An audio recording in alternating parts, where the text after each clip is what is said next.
নমস্কাৰ বন্ধুসকল, মই এজন মেডিকেল ষ্টুডেণ্ট আৰু আপোনাৰ স্বাস্থ্য নিশ্চিত কৰাটোই মোৰ প্ৰধান লক্ষ্য। তো বন্ধুসকল, বহুদিন পৰীক্ষা চলি থকাৰ বাবে মই ভিডিঅ' দিব পৰা নাছিলোঁ, তাৰ বাবে বহুত চৰি। তো আজিৰ পৰা ভিডিঅ' কণ্টিনিউ কৰিবলৈ ট্ৰাই কৰিম। তো বন্ধুসকল, এইটো চাওক যে আজিৰ তাৰিখত এনেকুৱা এজন মানুহ নাই যে যিজনে নেকি চুলিৰ সমস্যাত ভোগা নাই। তো চুলিৰ এটা সমাধান খুজিলে আমি যদি ইউটিউবত বা গুগলত চাৰ্চ মাৰোঁ তেতিয়াহ'লে আহি যায় যে অনিয়ন জুচ। তো অনিয়ন জুচক লৈ কিছুমান ভুল ধাৰণা বা অনিয়ন জুচে সঁচাকৈয়ে কি কাম কৰে নে নাই বা তাৰ বিষয়ে মেডিকেল চায়েন্সে বা এলোপেথিকে কি কয় তাৰ বিষয়ে আমি আলোচনা কৰিম। লগতে আপুনি কেনেকৈ সপ্তাহত কিমান দিন লগাব, কেনেকৈ লগালে আপুনি সুফল পাব বা আপোনাৰ চুলি সৰি যোৱা বা পকি যোৱাৰ ফলত কেনেকৈ সুফল পাব বা এইটো বন্ধ কৰিব পাৰিব বা ষ্টপ কৰিব পাৰিব তাৰ বিষয়ে আলোচনা কৰিম। তো বলক আমাৰ ভিডিঅ' আৰম্ভ কৰোঁ। তাৰ আগতে আপোনাক এটি সৰু অনুৰোধ, আপুনি যদি এতিয়ালৈকে আমাৰ চেনেলটো ছাবস্ক্ৰাইব কৰা নাই তেতিয়াহ'লে অতি সোনকালে ছাবস্ক্ৰাইব কৰি দিয়ক, যাতে আমি এনেকুৱা ধৰণৰ ভিডিঅ' দিলে আপুনি অতি সোনকালে নটিফিকেশ্যন পাই যায়।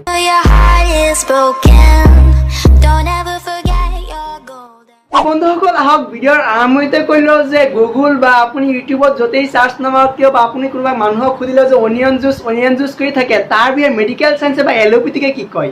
তো বন্ধুসকল চাওক যে এলোপেথিকৰ ক'তো কিন্তু পিঁয়াজৰ ৰস বা অনিয়ন জুচ বুলি লিখা নাই।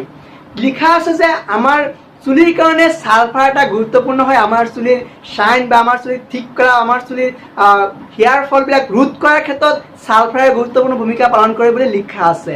আৰু যিটো আছে যি ছালফাৰ আছে পিঁয়াজৰ ৰসত প্ৰচুৰ পৰিমাণে। তো বন্ধুসকল, ইয়াৰ উপৰিও কোৱা হয় যে আমাৰ চুলি সৰাৰ মেইনলি তিনিটা কাৰণৰ ভিতৰত প্ৰধান কাৰণ হৈছে যে বেক্টেৰিয়েল একশ্যন বা ফাংগেল ৰিয়েকশ্যনৰ হোৱাৰ ফলত।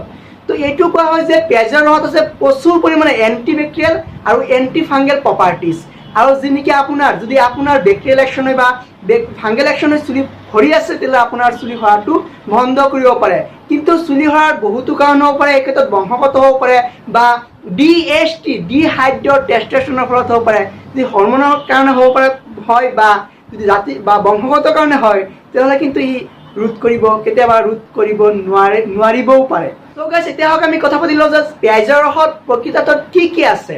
তো বন্ধুসকল চাওক যে পিঁয়াজৰ ৰসত প্ৰথমতে আছে যে এণ্টি ফাংগেল আৰু এণ্টি বেক্টেৰিয়েল প্ৰপাৰ্টিজৰ কিছুমান কম্পজিশ্যন, লগতে আছে প্ৰচুৰ পৰিমাণে anti oxidant vitamin A, E, C, লগতে আছে এণ্টি ফাংগেল আৰু এণ্টি বেক্টেৰিয়েল প্ৰপাৰ্টিজ, লগতে প্ৰচুৰ পৰিমাণে আছে ছালফাৰ। আৰু আপোনালোকক ভিডিঅ'ৰ প্ৰথমতেই কৈছিলোঁ যে ছালফাৰে আমাৰ চুলি সৰা বন্ধ কৰে, লগতে আমাৰ চুলিবিলাকক ঠিক লগতে মজবুত কৰি তোলে, লগতে আমাৰ চুলিৰ শ্বাইনি বা উজ্জ্বলতা বৃদ্ধি কৰে। তো বন্ধুসকল, সেইকাৰণে কোৱা হয় যে পিঁয়াজৰ ৰস নিয়মিতভাৱে লগালে আমাৰ চুলি গজিব বুলি কিছুমানে মন্তব্য কৰে বা কিছুমানে কয় যে চুলি ঠিক হ'ব। তো বন্ধুসকল, প্ৰকৃতত আপোনালোকে যদি নিয়মিতভাৱে ব্যৱহাৰ কৰিব পাৰে তেতিয়াহ'লে প্ৰকৃতভাৱে আপোনালোকে এটা ভাল ফল পাব বুলি আশা কৰোঁ। তো বন্ধুসকল, এইটো কোৱা হয় যে কিছুমানে মন্তব্য কৰে যে আপোনাৰ হোৱাইট হেয়াৰটো ব্লেক কৰি দিয়ে পিঁয়াজৰ ৰসে, কিন্তু এতিয়া কেতিয়াও হ'ব নোৱাৰে, কাৰণ ব্লেক হেয়াৰ হোৱাইট হোৱাৰ প্ৰধান কাৰণ হৈছে মেলানিনৰ কাৰণে। মেলানিন যদি কমি যায় বা আমাৰ শৰীৰত উৎপাদন হোৱা কমি যায় তেতিয়াহ'লে আপোনাৰ পিঁয়াজৰ ৰসে কেতিয়াও এক্সটাৰ্নেলি দিব নোৱাৰে। সেইকাৰণে কোৱা হয় যে হোৱাইট চুলি কেতিয়াও ব্লেক কৰিব নোৱাৰে, কিন্তু চুলি সৰাটো প্ৰক্ৰিয়াটো বন্ধ কৰিব পাৰে, লগতে আপোনাৰ চুলিৰ উজ্জ্বলতা প্ৰকৃততকৈ মানে বঢ়াব পাৰে উজ্জ্বলতা বহুত দিনৰ কাৰণে। তো বন্ধুসকল, আহক আমি এতিয়া কথা বুজা আপুনি কেনেকৈ ইউজ কৰিব। চ' বন্ধুসকল, আপোনালোকক মই বাৰু বুজাৰ কাৰণে পিকচাৰবিলাক দেখাই যাম। প্ৰথমতে আপোনালোকে ৰঙা চাইজৰ মানে ভিতৰটো ৰঙা হোৱা পেজবিলাক লৈ ল'ব, কাৰণ ৰঙা দেখা পেজবিলাকত ফচফৰাছ বেছি পৰিমাণে থাকে আৰু চাব যে পেজবিলাক বহুত এক্টিভ হৈ থাকে বা সতেজ হৈ থাকে যাতে, আৰু সেই পেজবিলাক ভালদৰে পিচ কৰি কাটি লওক। আৰু আপোনাৰ ঘৰত যদি জুইচ মেচিন আছে তেতিয়াহ'লে আপুনি ভালদৰে মেচিনটো আপুনি ষ্টাৰ্ট কৰি জুইচটো উলিয়াই লওক, আৰু সেই জুইচটো আপুনি কমচে কম আধা ঘণ্টামান ফ্ৰিজত থৈ দিয়ক। আৰু ফ্ৰিজত থৈ দিয়াৰ পিছত আধা ঘণ্টাৰ পিছত উলিয়াই আপুনি আপোনাৰ সেই ৰসটোত এটামান নেমু কাটি লৈ নেমুৰ ৰসটো ভালদৰে মিক্স কৰি লওক। তাক বন্ধুসকল চাওক যে নেমুৰ ৰসত কিন্তু প্ৰচুৰ পৰিমাণে এচিডিক প্ৰপাৰ্টি আছে, লগতে আছে এণ্টি অক্সিডেণ্টো আছে। তো গতিকে এচিডিক কণ্ডিশ্যনত আমি গ্ৰ' কৰিব পাৰোঁ তেতিয়াহ'লে আমাৰ এণ্টি বেক্টেৰিয়েল আৰু এণ্টি ফাংগেল প্ৰপাৰ্টিছো ইনক্ৰিজ হ'ব।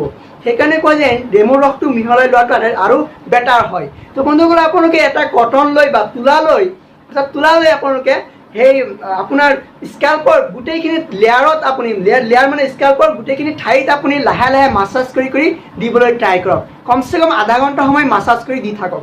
আৰু এইটো যদি আপুনি একেৰাহে 2 সপ্তাহমান কৰে তেতিয়াহ'লে আপুনি ভাল ফলাফল পাব। আৰু যদি আপুনি প্ৰত্যেক দিনা কৰিব নোৱাৰে তেতিয়াহ'লে কমচে কম সপ্তাহত এদিন কৰক। আৰু আপুনি যি প্ৰফেশ্যনেল নহওক কিয় এদিনটো বন্ধ পায়ে, আৰু সেইদিনা ৰাতি ভালদৰে দি শুই থাকক আৰু ৰাতিপুৱা উঠি আপুনি যিটো শ্বেম্পুৰে ইউজ কৰে সেইটো শ্বেম্পুৰে ভালদৰে ধুই দিয়ক। আৰু আপুনি এনেকুৱা যদি 6 মাহমান কৰি থাকে তেতিয়াহ'লে আপুনি এটা ভাল ফলাফল পাব বুলি আশা কৰোঁ। তো বন্ধুসকল, ভাবিছোঁ আপোনালোকে ভিডিঅ'ৰ পৰা কিবা এটা শিকিব পাৰিছে। ভিডিঅ'টো যদি ভাল লাগিছে লাইক মাৰি দিয়ক আৰু আমাৰ চেনেলত প্ৰত্যেকদিন ভিডিঅ' আপলোড দি থাকে। আৰু আপোনাৰ আমাৰ ভিডিঅ'বিলাক ভাল লাগিলে আমাৰ চেনেলটো ছাবস্ক্ৰাইব কৰিব পাৰে। ধন্যবাদ।